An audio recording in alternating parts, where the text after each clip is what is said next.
Short, straight, सीधी बात के साथ, क्योंकि अब जज्बातों पर काबू रखने का समय नहीं है। मीडिया इंडस्ट्री में एक एंकर के लिए पहली शर्त ही ये होती है कि आपको अपनी भावनाओं पर काबू रखना होगा। आपको किसी भी घटना को लेकर जज्बाती नहीं होना होगा। लेकिन मैं आज एक आम नागरिक की तरह बनकर, एक बहन, एक बेटी, एक पत्नी की तरह इस शो को संचालित करने वाली हूं। मैं टीवी और सोशल मीडिया पर चल रही तमाम लाइनें, जैसे कि cowardly act, intelligence failure, strongly condemn, this and that, इन सब से दूर सिर्फ एक सवाल पूछना चाहिए। आखिर कब तक हम यूं ही अपनों की लाशों को ढोते रहेंगे? कब तक हम जन्नत की लड़ाई के लिए यूं ही अपनों का खून देखते रहेंगे? कब तक हम यूं ही चुप रहेंगे? मुझे टीवी में काम करते हुए करीब 1.5 दशक से ज्यादा हो चुका है और हमने हमेशा यही सुना कि ऐसे मामलों में मैच्योर होना पड़ता है। मैंने 1993 के बॉम्ब ब्लास्ट के बारे में सुना था। सरकार ने गुस्से से काम नहीं लिया, हमने मैच्योरिटी दिखाई। मैंने 26/11 देखा, सरकार ने गुस्से से काम नहीं लिया, सरकार ने तब भी मैच्योरिटी दिखाई। मैंने करगिल युद्ध के बारे में भी सुना, पाकिस्तानी हमारी जमीन पर घुस आए और तब भी हम जज्बाती नहीं हुए, हमने मैच्योरिटी दिखाई। लेकिन सवाल वही है, कब तक हम मैच्योर बनते रहेंगे? कब तक हम जज्बातों को किनारे रखकर, आंसुओं को पोंछकर बात करते रहेंगे? कब तक हमें गुस्सा नहीं होना है, ये सोचते रहेंगे? आखिर कब तक?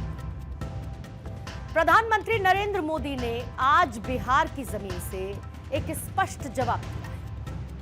उन्होंने कहा कि आतंक की बची कुची जमीन भी खत्म कर दी जाएगी और अब आतंक को मिट्टी में मिलाने का समय आ चुका है।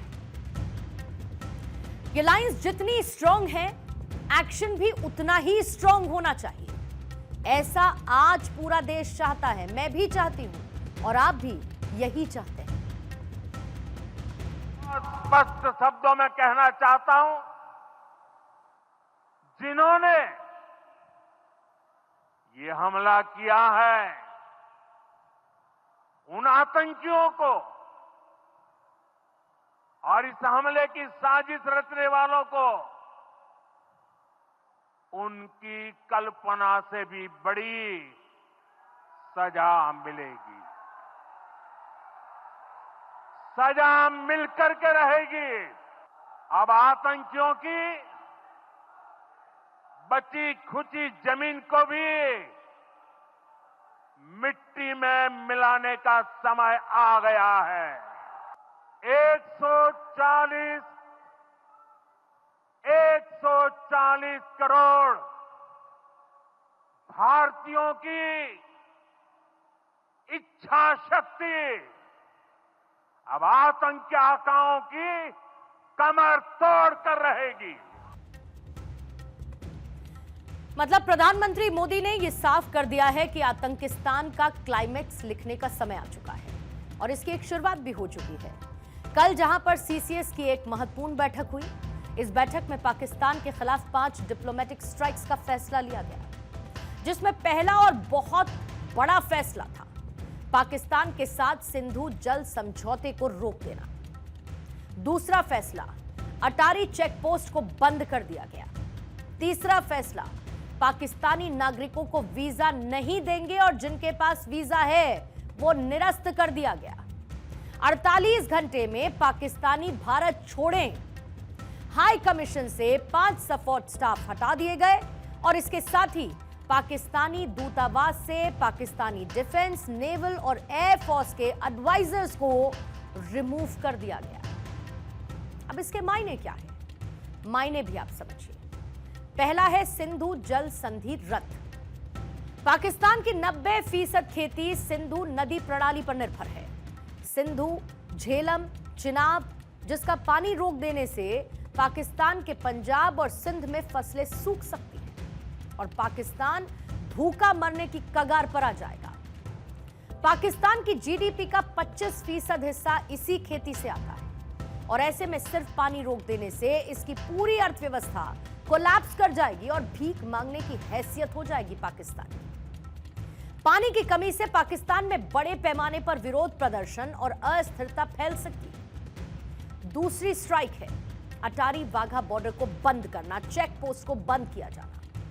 पाकिस्तान की अर्थव्यवस्था पर यह सीधी चोट है, क्योंकि इसी रास्ते से होने वाला ट्रेड पूरी तरीके से खत्म हो जाएगा और इससे पाकिस्तान को करीब 488 मिलियन डॉलर का नुकसान होगा।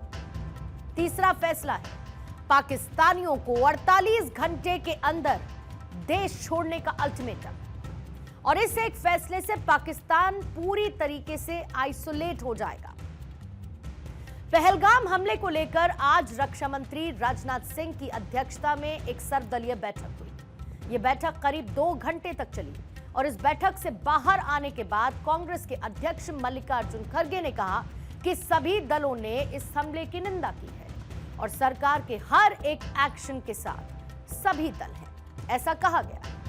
इसके साथ ही केंद्रीय मंत्री किरण रिजिजू ने इस मीटिंग में कहां चूक हुई है इस बात को लेकर जानकारी भी दी है। सब लोगों ने मिलकर जो पहलगाम में इंसिडेंट हुआ है उसको सभी लोगों ने कंडेम किया। ऑल पार्टी इर्रेस्पेक्टिव ऑफ ये वो ऐसा कुछ